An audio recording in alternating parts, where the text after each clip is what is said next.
All right. Just in case, I am watching the kids solo tonight. So if you see a little bobcat come on the scene, I might have to leave for a couple seconds and rush back. So just bear with me. We are on page 80 of the Big Book of Alcoholics Anonymous. We are in amends. Um, this is the ultimate surrender. This is one of our parts to our third step decision. I talked about it last week that there's 8 types of amends that cover all amends. I did want to go over that with you guys again, just in case any of you guys missed it. Also, I have what to do with that list afterwards to put them on note cards. I learned this through Mark Houston, sponsee, on how to intuitively make amends. So if you guys want to learn more about that, that was something that really helped me instead of forcing these amends, but intuitively making these amends as well. So we have 8 types of amends that cover all the amends. That first one is on page 76. On the bottom of page 76, it says, as we look over the list, this is the second sentence of the last paragraph. It says business acquaintances and friends. So I recommend that you guys uh, take a blank piece of paper, just write friends and whoever you worked with, bosses, coworkers, and get quiet and ask God to show you where you caused harm with people you ever worked with and whoever you were friends with. It might become a very large list, but whoever pops into your mind, write them down. Second one is on page 77. Second paragraph. One, two, where's it at?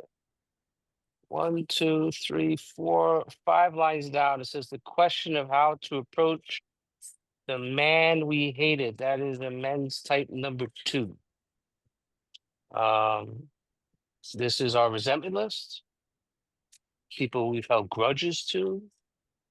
A lot of this piece of work that a lot of these names that we're going to get this from is from our 4th step. So you guys can use your 4th step to help you with this second type of amend. Yeah, and put it on a blank piece of paper and ask God where you've caused harm. You've seen it in the 4th step. If you've had a good tour guide, big book mentor, and multiple people who help you with your 5th step, they'll show you where you play God, where were you selfish, inconsiderate, dishonest, and afraid, where you acted out with your behavior and your conduct, and where you were made mistakes. Also, where were you wrong and where are you to blame? And you find that out with your resentment list as Absolutely. well. So, hello, if you could please mute, that'd be great. Cool. Okay, third type of amend is on page 78. It is most alcoholics owe money. Second page. I'm sorry, second paragraph. Most alcoholics owe money. Da, da, da, da. The 4th type of amend is on the bottom of page 78.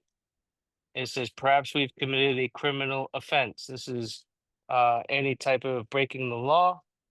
Uh, I think that it's a good chance that there's some people that have drinking and driving here. You know, Yeah. so most of the time, these things that I got away with breaking the law, I didn't get caught. So I recommend you get quiet, put that on a piece of paper, and ask God to show you where you broke the law and got away with it, where you were never held accountable. Yet again, something might pop into you and something might not. If something does, write it down. That means God is revealing something to you that is blocking you off from Him. Number 5 is the next page, is on page 79, second paragraph. It says, usually, however, other people are involved. So other people are involved. Hence, if I say I go rob a bank with Andy and I want to go make amends to that bank, I could implicate Andy, right? This is going to show me how to make amends where other people are involved without harming them. We'll get into that when we start reading on page 80. Uh, but yet again, put that on a piece of paper and uh, ask God to help you where you've caused harm, where other people are involved. On the bottom of page 80, it says domestic troubles. That's cheating. So I'd recommend writing that on a piece of paper and asking God where there was domestic issues or where there was cheating, where you've caused harm in relationships. You can get a lot of this from your 4-step in your sex conduct inventory, right? But there's some things that your 4-step will not reveal. That's why we're going over this. I don't know why I started doing this. Someone showed this to me, a friend of mine named Roy Kay. I don't know if you guys ever heard him. Uh, and I'm going through that, and I just started doing that, and I found out I had a very, very large list, and there's a lot of things that were blocking me from this power uh, that needed to get cleaned up. And I was never aware of it until I started writing this. This was a longer process than I initially did. I found out my 4-step was my 8-step list the first time I went through the steps, and then did it another different way the second time, a different way the third time, a different way the fourth time. I just combine all the ways. Um, I don't really have a particular set path on going through the steps. I think all paths are fantastic to God. That's just that's my opinion. I've seen people that fall in love with their process. I said it the English way, Charlotte. Process. I've seen them fall in love with the process to the point where they don't accept other people's or other people who have been through the work through a different process, and they are disturbed or upset when they try to get interfered with, or someone who's working with them doesn't do it the way that they did it, and blah blah blah. Long story short, I think any kind of way that gets you to a higher power is sufficient. That's it. You know, we're all trying to build this relationship with God. That is the design of the steps. They are to point you to power. That's it. Okay. Page 82, second paragraph, first sentence. It says, if we have no such complication, there is plenty we should do at home. That's our 7th type of event, at home. You're going to notice that this is the family, this is loved ones, this is people who are um, related by blood or by affection. We're going to read a lot about that when we get to the chapters 2 wives, family afterwards. Um, and how do we make amends to the people who were closest to the tornado? This is going to show us on how to do that. And the last one is on page 83, third paragraph, 1, 2, 3, 4 lines down. It says, some people cannot be seen. That's the 8th type of amend. These are all people who you can't find. These are all people um, who pass away. Um, and yeah, I mean, well, I'm going to open up the meeting a bunch of times for us to interact with amends because I think amends stories are my favorite to listen to. Um, Everyone has different styles or different ways of making the approach, but in a nutshell, when I hear a story, it gives me inspiration to go to gives me inspiration to do something I probably don't want to do. That's been my experience with amends. So, okay, so let's go back to page 80. Can you guys hear me all right? We're good? Good. Okay. So we're on the top of page 80. So this is where other people are involved. We're going to give us instructions on how to make amends where other people are involved. Oh, I forgot to give you guys information on how to make the note cards. On the note cards, if you have a blank piece of paper, you want to write this down. You would have a note card, an index card, 5x7 or whatever. You would have the name of the person, and you would put their phone number, their contact information, and also address if they have it. If you could obtain one. On the front of that index card, you're going to write three things. And this comes from the big book. The first one says, don't delay. So don't delay.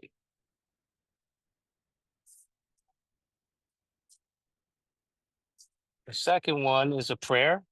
It's our 9-step prayer. It says, we ask God for direction and strength to do the right thing. We ask God for strength and direction to do the right thing. This is all on the front of the note card with that particular person's name on it and address and phone number. And the last part, the last one you're going to write on the front of the note card is we should be sensible, tactful, considerate. This is on page 83, by the way, and humble without being servile or scraping. We should be sensible, tactful, considerate, and humble without being servile or scraping. Right? We're not going to beg for forgiveness. You know? We're not going to beg you to forgive me. We're not going to crawl for anyone. This is something that I wrote down on the front of every single index card after I wrote the list from the 8 types of amends. And on the back of that note card, you're going to write the amend, and it's going to be clear, precise, to the point. Clear, precise, to the point how you harmed them. Now, here are the instructions on how to use these note cards. Is you're going to carry the note cards wherever you go. And then backpack, rucksack. I haven't said rucksack. I don't think I've said it in 10 years. Pocketbook, whatever. You're going to carry these note cards wherever you go. You're going to look through them in the morning, and you're going to look at them at night. You're going to say the 3rd step prayer, the 7th step prayer. You're going to say the fear prayer. And you're going to shuffle through your cards. And whatever ones that pop out at you, or calling you, or start talking to you, you're going to notice that these inanimate objects actually start to talk. It's kind of weird. I thought it was witchcraft at first. You go out and make that particular amend for the ones that are talking to you. This is how we intuitively make amends instead of forcing them or self-willing them. And you're going to discuss it before you make the approach with your spiritual advisor, with the friends in the fellowship, or whoever you have who is holding you accountable. Okay, cool. Anyone want me to go over that again, or you just raise your hand? I know I said a lot. Sandra, what part did I miss? You can unmute. Let me get you. I actually missed it. I'm so sorry. I just came in, but it sounds so interesting, and it's something that I need to know because I haven't done a 4th step. So please, if you would like, if I would love if you did it over. Okay. Well, let me, it's a lot of information, and I do have it written down. I'm gonna put my phone number in the chat. Okay. Just send me a text and be like, hey, Okay. hey, from Thank you. Sandra, and then I'll send you everything that I just verbally said out loud. If not, I can send you the recording from today as well. Okay. Thank you Cool. so much. Yeah, cool. Okay, let's go to page 80. Let's talk amends. We're going to be interactive today. If anyone has anything that's uh, calling them to throw their hand up and start talking. Oh, I got a couple hands already. Uh, I don't know who came first. Paul, Tracy, come on in. Hey, Terry. Tracy, alcoholic. I Hey. just had a question about the side, the other side of the index card. You Yeah, said 3 things. I have clear, precise, and what was the third part? to the point. Oh, To the point. oh, How you harm them through your selfishness, your dishonesty, Okay. through your inconsideration, using the information you've collected from your 4-step, and also the information that intuitively came to you through meditation. I love We're that. we're going to be jumping into 10 very quickly, and 11. We need 10 and 11. I talked a lot about this last week. We need 10 and 11 in order to have an acquisition or relationship with power to make these approaches with this amends, or how to make these approaches with amends.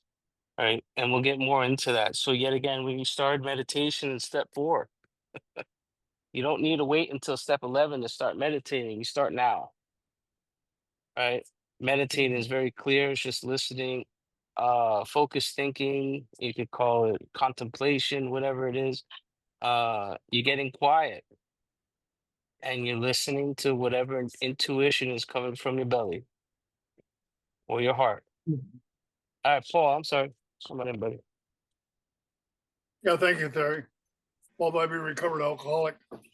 Um, in the process of making the amends and doing the 4th and step and 5th and coming in the 6th and 7th, and you've done a good job and you feel good about your work so far, and we rock along. And don't be surprised if something doesn't pop in that you missed, and it's okay.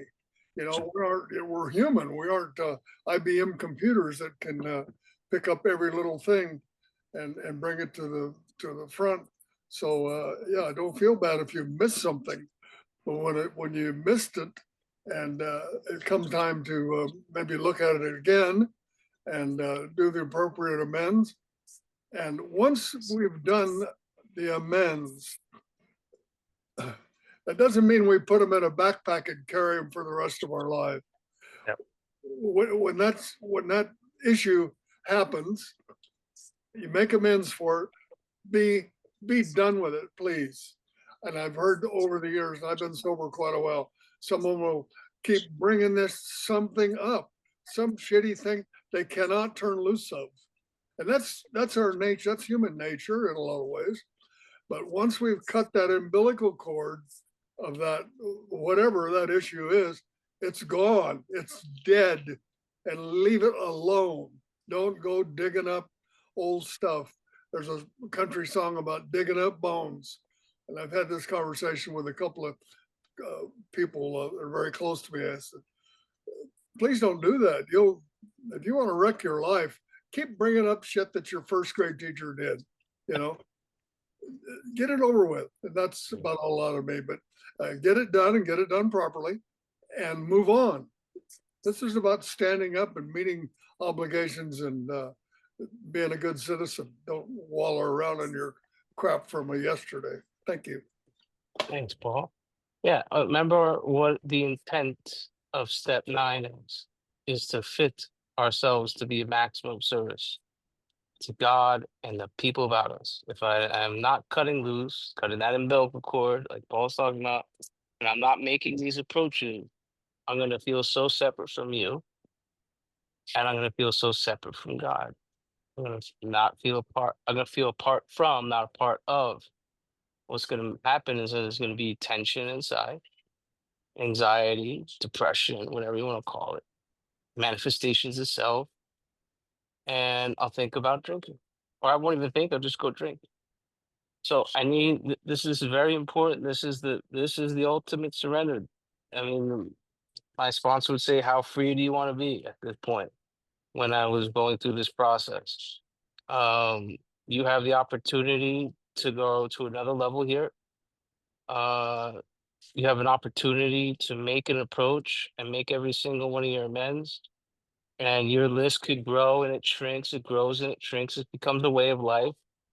You know, I mean, I've read with people over years and found out amends that these guys were talking about, some whatever mistakes or whatever, knucklehead thing that they did. I did the same thing too. And I'm like, oh, I did that. And then I had to go make amends shortly afterwards for that.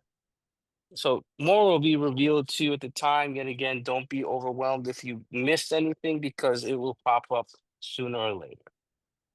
in a situation, in a scenario, when you walk by a place that you used to be at, whatever. Okay, so let's go back to 80. Here's some pretty clear cut directions on what to do with people with where other people are involved. You're gonna notice the book is more descriptive than it is instructive. And here's actually some clear cut instructions. And it says before taking drastic action, so uh before you start making an approach which might implicate other people, we secure their consent. So that is a clear cut direction to do. Right? Where other say, I'll give you my experience. What I've done is I faked an injury and I got $50,000 from workers' compensation. And I had someone else who was one of us, was my star witness, and he knew that I was faking it, and I got away with it. And yet again, this didn't pop up until later on in recovery. And this was on my mind for quite a long time, and on my heart, or whatever you want to call it. And I had the opportunity to make that approach, but I couldn't implicate someone else because I felt that there was something off. I started to feel separate from everybody. I started to feel separate from God, and I knew I had to actually take some action, but I couldn't do it without what? Getting their consent. Keywords consent.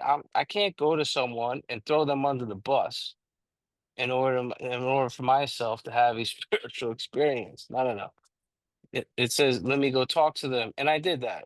And what happened? He said, hell no, Terry, you ain't doing that. You know what I said? Yes. Yes. I don't have to make these pesky amends, right? I went back to my sponsor. He's like, nope. There's a way that you can make an amends to every single one of your amends without harming yourself or others, Terry. I was like, damn, I don't know what that means, but it sounds like I got to do something. And he said, you know what? Why don't you donate? So I started donating to, well, right now it's 49 years. I'm donating $85 a month for the next 49 years to Wounded Warrior Project to pay that off. I'm already 4 years in. They send me blankets. I call them. I'm like, yo, stop sending me shit. I don't want it, you know. But I'm just trying to get right with. But yet again, my relationship with God is contingent upon my relationship with you and the world. You know, like I'm not going to get very far in growing up in recovery if I'm stalling or not making an amend that's on my heart and on my mind all the time. So I had to get consent, didn't happen. But if you were say something hypothetically, or you actually have an experience where you robbed a bank with other people, or you done some mischief with other people, you get their consent, right? If we obtain permission from that individual that they could be implicated and have consulted with others, talked with other people in the Fellowship of Alcoholics Anonymous, not just your sponsor, not just your sponsor. Talk with multiple people who have had a spiritual experience, who have experience with amends, and talk to them about what you're about to do. Consult. Very important, because God will work through other people to talk to you. Mhm. That's been my experience. Here we go. Then you what? You ask God to help. And then what? The drastic step is indicated. We must not shrink. So there it is. Go. Anyone have experience with making amends where other people are involved that they want to share or talk about? It's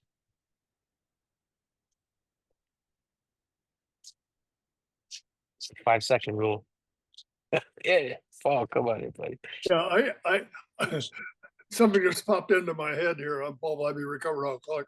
I went out to make an amends. It involved airline travel. It involved in the car. I put a lot of effort forward toward this to make the amends to this person, and I got hit right back in the face with it. You know, it did. It worked for me, but it didn't work for them, and I had to walk away from it because I did my part. I did the best I could. I thought I was on the right track, but apparently not in their eyes. So yeah, it was difficult. Uh, what am I going to do now?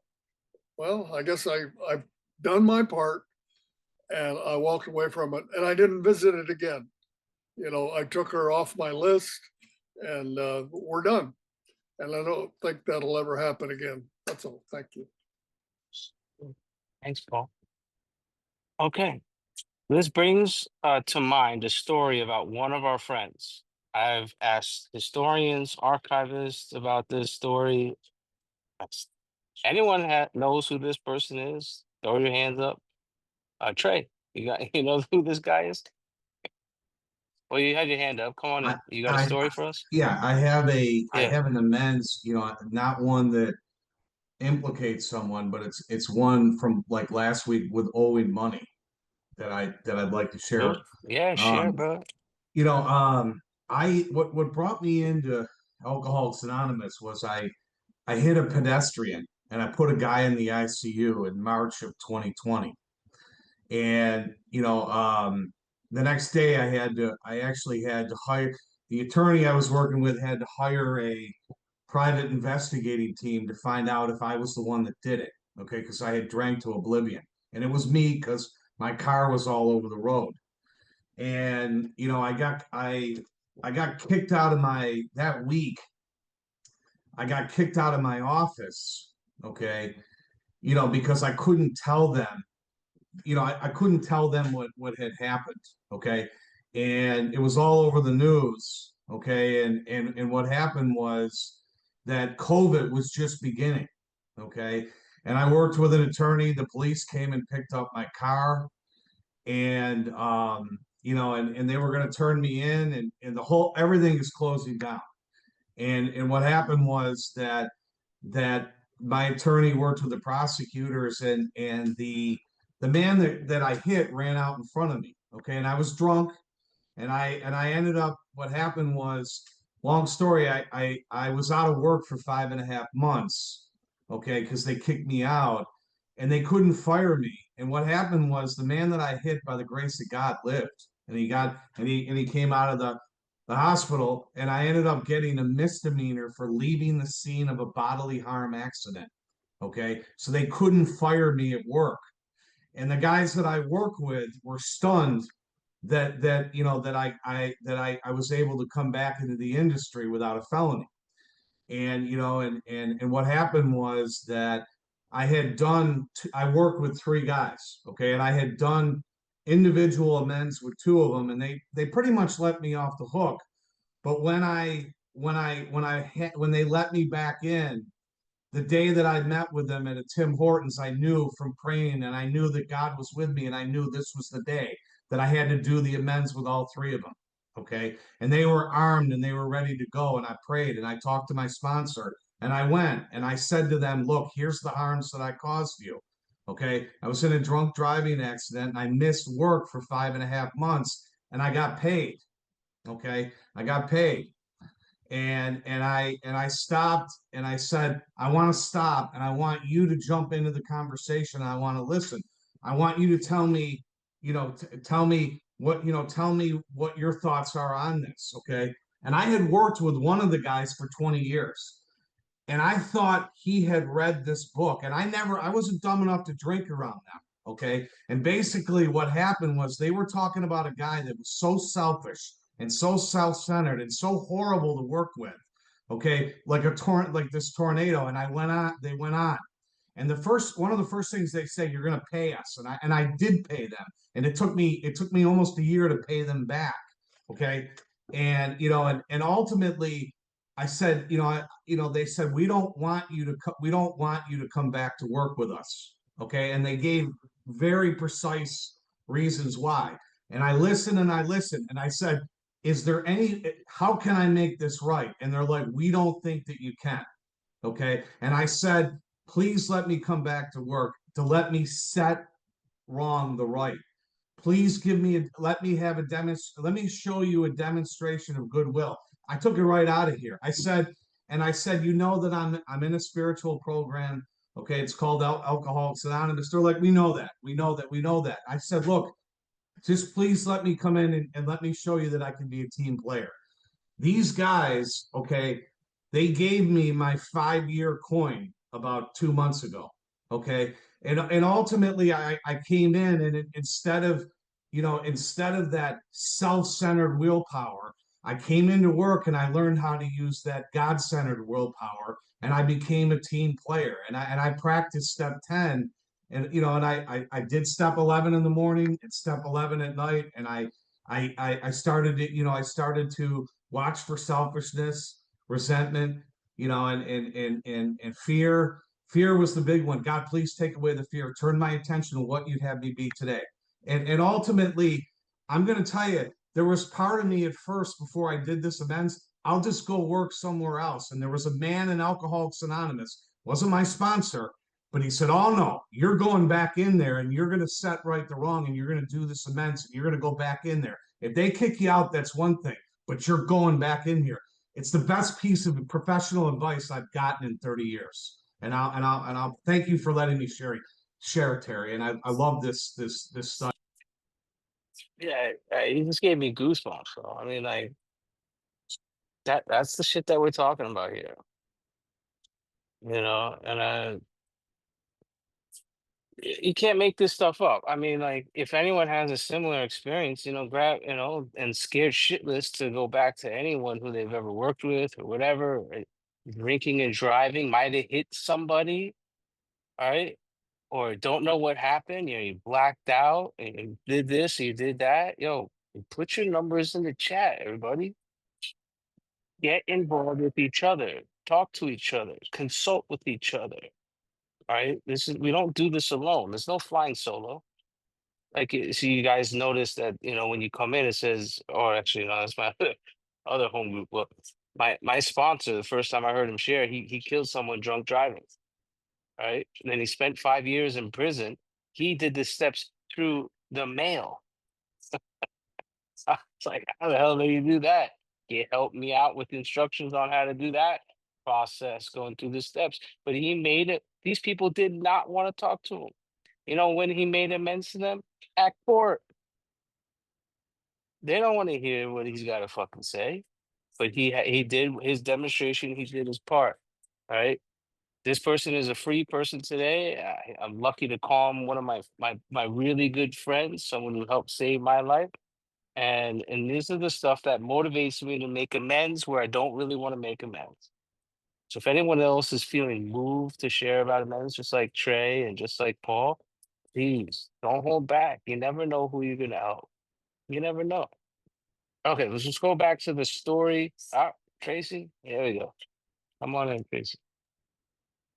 Hello again, Tracy, alcoholic. I made amends a while back and just came across something that I had totally forgotten about. Like you said, God will bring things up as we go, right? Going through my fabrics, and I found some pieces of a girl's wedding dress that I had cut up to make a baptism gown. And I ended up not finishing on time. She had to come and get the dress, what I had ready, and take it with her. So this isn't on right now. This is going on now. So I've talked with my sponsor, of course, about it. Call her to see if she wants to meet with you. I do owe her the deposit. And I was going to ask you about that. On the initial approach, I want to let her know, I'd like to, she knows I'm in the program because she's a friend of the family's, but kind of distant. So I haven't seen her in a long time either. I found the fabric and I was just like, wow, uh-oh. All right. So I need to still contact her, and she lives in another state.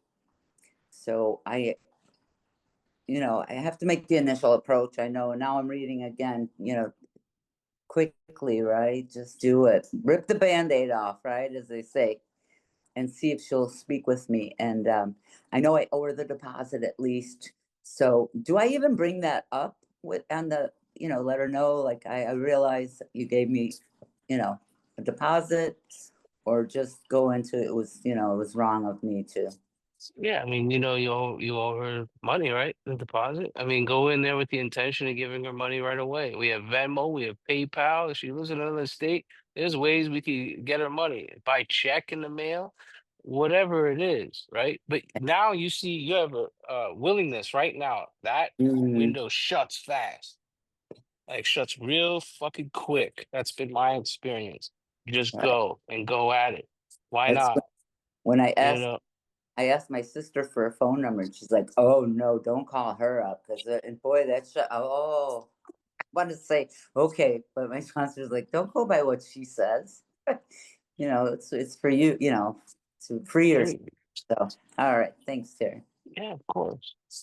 Thank you for bringing that up. Yeah, I mean, anyone's got any scenarios and amends that's on their heart that they're really scared to make, throw your hand up. Throw it out there for us. You never know who someone who has experience with it. Worst case scenario, I probably know someone who does, and I could get you their information, right? Right? I got Ella Bell and then Charlotte and then Ryan. Come in. Hello, Terry. My name is Elle. Right? I'm an alcoholic. Sorry about the camera situation. I do have a question about making amends to somebody, and I'll give you the example in a moment. But in terms of, I just wanted to point out sometimes the importance of a sponsor when making amends, because my sponsors really helped me in actually seeing things from a different perspective. So my dad, he actually died suddenly about a year ago, but before he died, 2 years ago. He actually saw me dying of alcoholism in the intensive care unit. He traveled quite a few miles. He traveled like 6 hours on the train and to come and see me a couple of times when I was in the intensive care unit and I was dying of end stage liver failure and kidney failure. And I didn't seem to think that I had to make an amends to my dad for that because he was an alcoholic himself and he actually died. Like he died because really it was his lifestyle choices. He died of alcoholism basically, even though it was a cardiac arrest, but it was his alcoholism. And she said, "Oh." She said, "It's not even the fact that that's your father, he's your own flesh and blood." I said, "Well, he didn't bring me up." She said, "That's not the point." She said, "Imagine Lisa Marie." So Lisa Marie is a very close friend of mine in the fellowship. "Imagine if you saw her in the state that you were in, like the photographs you showed me. How would you feel?" I said, "Oh my God, I'd be absolutely horrified, devastated. I'd be crying my eyes out. I'd be worried sick." And she said, "Right." I said, I'd feel that way if I saw any of you in that state." And she said, "Exactly. So how do you think your own father felt seeing you like that?" Right. So she pointed that out to me. And another way about the perception, I didn't think I did anything wrong looking after my brothers. There's a huge age gap, so I helped to bring them up, looking after them. And for many years, once I became a full-on alcoholic and I was a top-up drinker, I was never actually drunk, Terry, right? I was never actually drunk. I was the top. I needed to drink alcohol to feel normal. And she said, "Don't you understand that that's wrong?" I said, "But they're my own flesh and blood." And she said, "It doesn't matter. It doesn't matter whose children you are. That they are. That's like saying that you were drink driving, but you never got caught or you never killed anyone."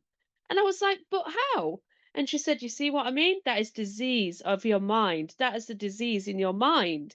And I was like, "Oh, yeah, so it's lying to yourself." So I thought that it might be pointing out that, worth pointing out that sometimes a sponsor can help you see like a mental blank spot that you might have. And then my question to you about making an amends, I'm terrified of making an amends to my friend Fatima because she's Muslim and I did drink. I always had alcohol in me. Towards the last few years of my drinking when I was with her, that's not an issue. That's my own problem, right? But not being present is obviously something. But the point is, my late partner and I went to stay with her and her family, and I did have alcohol in my bag in her house, well, in her parents' house, in her house, right? And I'm terrified that if I tell her the full-on truth, because she takes her religion very seriously, and I don't know what it comes to in Islam to have alcohol under the roof, like in the house, whether she might she's already told me that I don't need to make any amends to her, that I've been the best friend she could have ever wished for all these years and the kindest, most loving person she knows. But at the same time, if I was to tell her that I actually had alcohol in her house, would that do more damage to her and how she feels with God, with her God, than or am I just making an excuse to not come completely clean? I That's mean, all. I don't know. It sounds like possibly you're suffering from what's not even happening or might not happen, you know. It might be a scenario that might go, it says 9 out of 10 times the unexpected happens. So you're expecting something to happen, her to freak the fuck out, right? You know, Yeah. and she knew you were a drunk, right? Yeah. Yeah.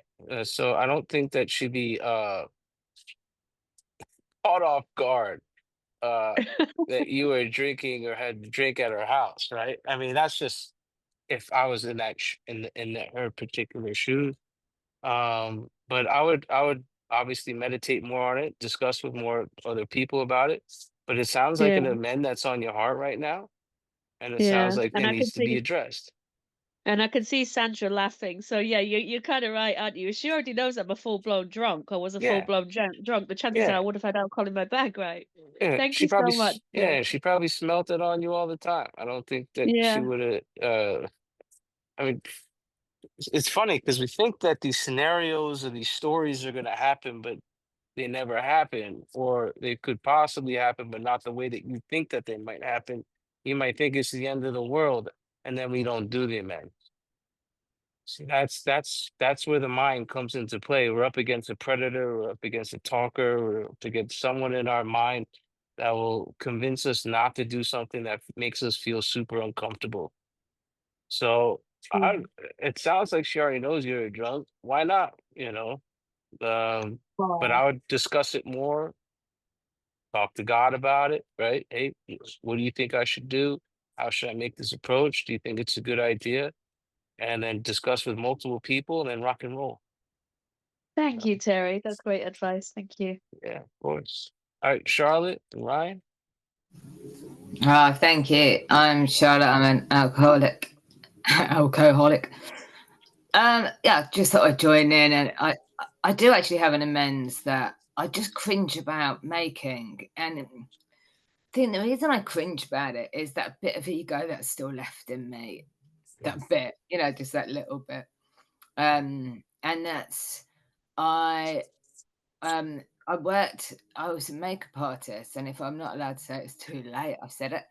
And I was working doing I've got a client who's a picture editor of this magazine, and it was great. I was getting booked through this, she was my client basically. And anyway, it comes to her wedding, and she asks me to do her makeup and hair. And there's lots of us. So I was like, "Oh, look at me! I'm so honored to. I was the chosen one to do it."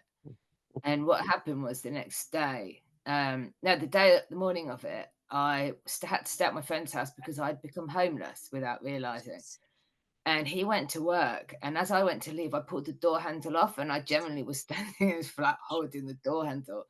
And I was like, I rang him up, and I was like, "You're gonna have to come back. Like, I cannot get out of your flat." And he was like, "Oh my god!" So he was on his way back, and of course, I was drinking my morning vodka, my throughout the day vodka, all the vodka in my bag, rather than just the morning vodka, because I was at that stage, and still thinking I was kind of all right, and oh, when I think about it. And anyway, I got there, and there was champagne, and I was doing my best to keep it together. And I can remember at one point I lay at the bottom on their chaise longue on the bottom of the bed, and I rolled off and fell on the floor. I can remember thinking, "Oh my god!"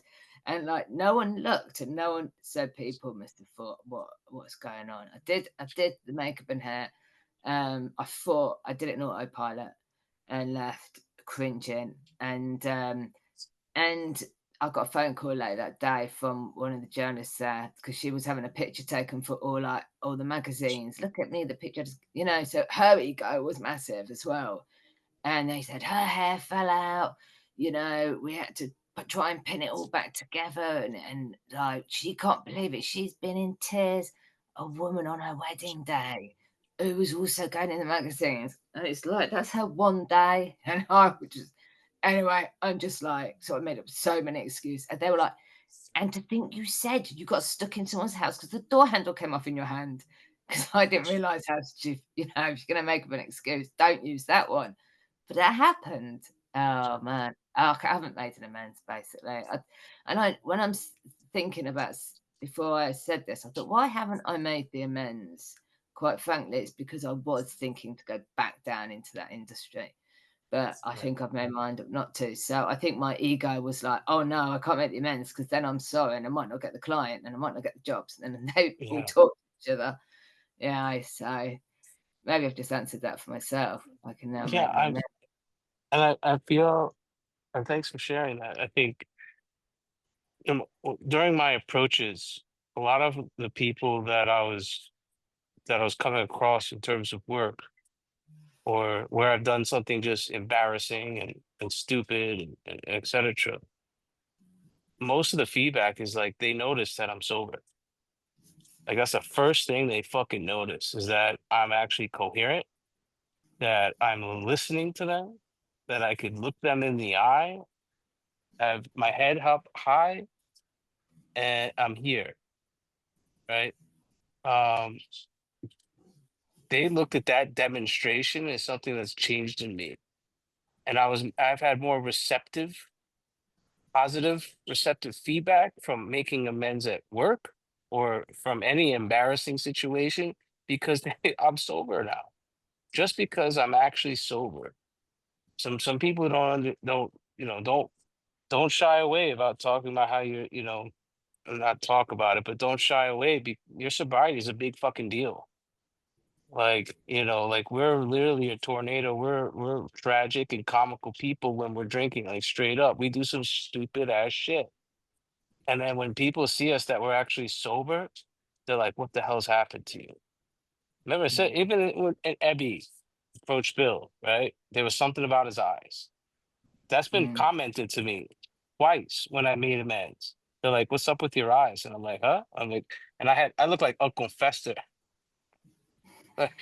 back in the day. I got like some big black eyes all the time because I was always either drunk or I was so tired from partying from the night before, or I had my the arteries were not working very well, right? I was not well, you know. Uh, I think you have an opportunity to have a very transformational and revelatory experience if you just make the approach and just say, "Here I am. I'm here to make things right." You know, you'll find that this has been my experience. If anyone else has any experience with this, where you've had in a moment like that, where you've messed up a wedding or whatever it is, and you made amends, and people are just so happy you're not killing yourself. I think that's what's the main feedback I've gotten from people. So if anyone else have any feedback, just throw your hands up. I appreciate you sharing that. Uh, Ryan, and then or Paul, you got any feedback on it? Or Ryan? Yeah, go ahead and talk to Ryan. Ryan, you come in and then Paul. Yeah, hey, I'm Ryan, alcoholic from Minnesota. Um, yeah, just on this amends stuff, it's funny because around day 60 or 70, I started doing my amends, and they were all smooth, but they were all like number 2 through 10 on my list. And I started at the bottom, the easiest one, just to break the ice kind of thing, and they all ended up being pretty easy. But the number one on my list, I can't do until at least May 17th because she has a restraining order against me, and it's my ex-wife. And it's a tough one because she's a sick person. There's a high conflict divorce, which is to say it costs about 200 grand. I owe her about a year's worth of child support, which she knows full well is bogus. I was paying the mortgage. Her attorney said that didn't count, kind of thing.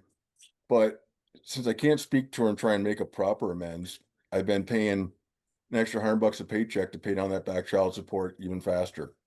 Right. I know on May 17th, she's going to try and extend the restraining order and just keep it rolling it in perpetuity. But that's one that I don't know, Terry. I'll probably end up talking to you offline come May, because that's one that I don't even know really how to go about it. One where is it going to stir things up worse, even making that effort at communication? If we can just maintain communication through this app as it relates to co-parenting issues. Is it stuff that she's going to, weaponize for child custody issues. Yeah. Is just making the financial amends without that conversation, is that sufficient? And I don't know the answer to those, so I put my number in the chat. If anybody has any experience with that, a similar kind of issue, I'd love to hear your thoughts. I've got till May to figure this one out, but it's definitely the one that keeps me up at night still this day. Yeah, So, right. And yet again, consult with others. That includes lawyers, right? I would assume a restraining order, don't break the law. Could if you want to do something in between or you want to do something after, consult with a lawyer. Yeah, anything like that. That's my recommendation. Thanks for that share, buddy. Paul, and then Freedom. Yeah. Well, there's a lot of information coming through this meeting tonight. And I was about to say about making amends. Uh, don't forget, in this amends process, we're in a partnership. And when we've done the amends to the best of our ability and we turn it over, this is one of the areas where you can turn something over, turn it over to God, walk away from the issue. Like I said a while ago, don't carry it around with you. And the other thing is, probably 90% of the amends issues I've heard in meetings all involve money in some way or another. And I thought I heard some pretty good advice one night. When you're making these monetary amends, do your best to put a time frame on it. It's going to be done within 6 months or 6 years or whatever it is, so that you have an end date, so you can get this done and get it over with. If it goes on in infinite payments, that I don't think that's healthy. Sometimes it can't be avoided, but do your best to. And we run into problems that we need professional advice. And I used to shy away from spending money getting professional advice. And I thought I was smart enough to handle my own deal. And every time I did that, I would have been better off with professional advice. I have professional people in my family, my own family. Wouldn't cost me a dime. All I do is pick up the phone, ask a question. No, I'm smart enough to handle. I'm smart enough to screw up cornflakes. That's where I am. That's all. Thank you. Yeah. Yeah, I mean, it says in the family afterwards, God supplied nurse practitioners, they supplied doctors. God supplied lawyers and professional people. I was just thinking about that amend for 49 years. I'm like, what happens if I die before? Like, do I keep paying? Maybe I need to talk to my wife or someone else if I need to transfer over that payment. So thanks for that, just hit my head out of nowhere. Oh yeah, Freedom, come on in, buddy. Yeah, hello family. I'm an alcoholic and my name is Freedom. And I got experience with amends in all of these categories. And some of them are in more than one category. This is like, wow. And I know this. After I make amends, what I gain is experience to share with another alcoholic. The wrong has turned into something good that I can pass on. One of the things I did just under a year ago, I paid off a hospital bill for a woman that I hit with my car in 2005. I finally just, offered some money and it wound up being $18,000 and they got it. But I also put a letter in there that I ran by my sponsor before I sent it. And he says, get that sentence out, because I was going to leave myself obligated. But the best way I know how to explain an amends is also in a couple categories: to the man I hated and to someone who's deceased, can't be reached. If you'll indulge me, I will read you the letter. This is to my dead dad, a man I thought I was going to hate until the day I die. In fact, my sponsor told me to write this letter, wait an hour, when I'm done, to read it to him as if he's sitting in another chair, and then take it outside and burn it. You tell me if you could burn this letter, because I wrote down dad, comma, and I put the pen down. I said, God, please help me. I don't want to do this. And it begins, I am so truly sorry. It could not have been easy on you. With all that I have learned from this world and from you, with the job, wife, other children, having no real father figure in your life, and all of the hassles the world throws at you, it must have been overwhelming and frustrating to deal with a son like me. I could only see what was happening to me and what I felt was wrong. I could not see any of the obstacles I just mentioned.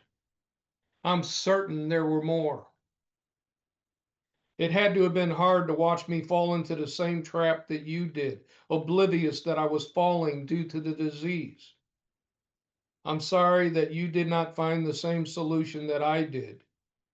You didn't drink since I was very young, and it is merely my judgment that you did not receive the same freedom as I am obtaining through this course of action that I aspire to live by. And yet, I don't know for certain that you didn't find that freedom in your own way. I had held on to a lot of anger that I've carried with me through my entire life, and it was not until I cried out to my Creator to forgive you, unable to say I couldn't, that 2 days later He let me know you were, and I pray you were. I'm sorry I let you down by not getting on in the world. I wouldn't allow myself to be like what I saw as wrong. I still won't. Although I realize my own anarchy against the world made me a part of the very same world I abhor. When I broke away, I did a lousy job of raising myself and went on not that way for most of my life. In fact, I'm still uncertain how to live here, but I know a lot more about this way than I ever have before. I couldn't stop fighting. And my banner of I know best, although perhaps inherited, is inadequate as well. I've broken a lot of the chains that bound me and drawn closer to God, yet I still have all of the attitudes in me that I saw wrong in you. So much for successful anarchy. No matter what I saw as wrong and how much I yearned for being different, I did not succeed. I believe that to be a human condition, and I'm sorry I caused you so many problems because of my view of your human condition. It's been a long road, Dad, and I've not succeeded in breaking the chains that reach all the way back from the beginning of time. I've merely stretched them. I'm incapable of breaking those chains, and I know that only God can. And although I am improving, I get in His way. I am sorry that I was a disappointment to you and that you had to die with that horrible disease that removes you from existence before you are gone. It's called Alzheimer's. I wish that for no one. Just please know this, that I do love you, and I learned a lot that I never would have had you not been my dad. You were and are indispensable to my growth, to my learning how to navigate through this world without becoming a part of it. Sure, there were some lousy moments, but there were joyous ones too, and all flavors in between. I hold nothing against you, even though for a while I did. It wasn't what I saw as your inadequacies that hampered me. It was my own inability to overcome that is to blame. With what I've learned this far, there is no human way to teach someone how to overcome, and no way we can learn it on our own. Our Creator gives that to us when we are able to learn, and not until, despite the help that He sends to us all along. I've learned many things from you and from making lots of mistakes. But had I not rebelled and made those mistakes, I would not have found the course that I am on, guided by God, and of course I take control during every given day. But with the mistakes I make and the awareness that I am making mistakes, it draws me closer to the one who created me, my source. And I can think of no better thing for a son to do than to draw closer to God to honor his father. I hope you can understand that I feel like I have exceeded any expectations that you had for me. I just didn't go about it in the way you desired, but I still got here. It just took me a while. You are, and always will be my dad. And you gave me the greatest gift a dad can give his son. You gave me our Father. Well done, your son. How did that turn into a love letter? That's all I got. Thank you, Freedom. Got me crying. This is what it's all about, guys.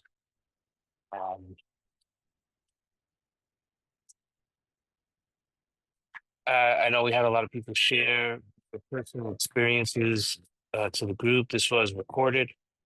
If anyone is objective, because Paige does handle the recordings and she does post on YouTube, just send me a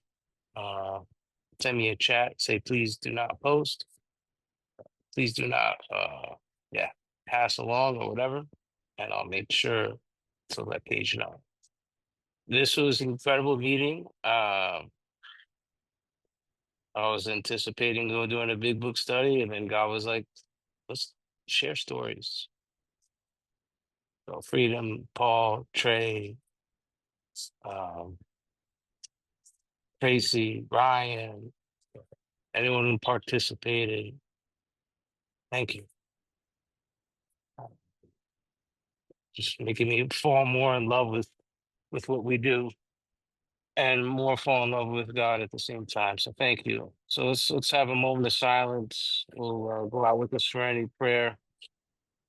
Anyone hurting right now, anyone who's really scared to make amends, let's pray for them. You're not alone. But again, I said put your phone numbers in the chat. Please do connect. You don't do this alone. God grant us the serenity to accept the things we cannot change, courage to change the things we can, and the wisdom to know the difference. Amen. All right, let me stop the recording.